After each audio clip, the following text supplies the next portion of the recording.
So it's not about money. No, it's not about money. So what's it about? It's about power and control. Yep. Because when you get to a certain level of wealth, and I'll talk from my own personal experience, I want people to understand I come from the lowest possible socioeconomic background. I come from a single mother household. My father and mother broke up when I was 9. I lived in Luton, England, which is the worst town in England. I grew up and went to a school with a 3% pass rate. Everyone around me was stabbing each other and selling drugs. I thought you said your father was one of the best fathers you've ever had. He was. But my mother and father broke up, and he stayed in America, and I moved to England.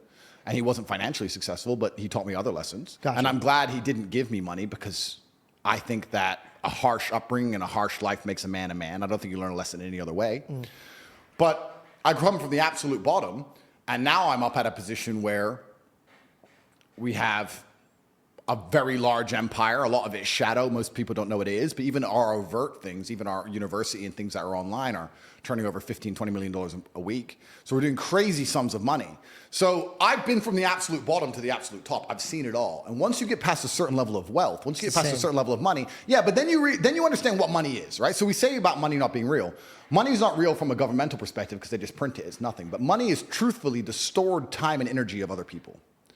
If you have money, you have stored time and energy of other humans. Because people are hourly rates. That's right. Because I can take that money and make someone else use their time and energy for X thing. Got it. So it's a different version of slavery. Absolutely. Because if I'm going to come along and say, you're no longer my slave. As my slave, you had to work for a house and a car.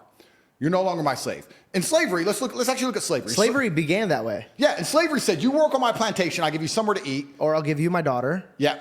This is how people would work. And that's why they were like, oh, your Bible believes in slavery. I'm like, slavery was different. It wasn't like, there was bondages. Yep. And there was slavery. That's why the Egyptians, that's a whole different type of slave. Yep. But the origination of slave was like a debt. I'm paying you a debt. Yep. Completely. So let's look at even American slavery, the slavery that most Americans understand. You're going to work for me. I'm going to give you a house, and I'm going to give you food, and you're going to stay here, and you're going to work. Slavery is abolished. So now what do? You're going to work for me. I'm going to give you that. I'm going to give you some money. And that money is enough to only buy you a house and some food. We've just put money in the middle. Now, if I can make you do whatever I want for money, and I can print as much money as I want, you're my slave.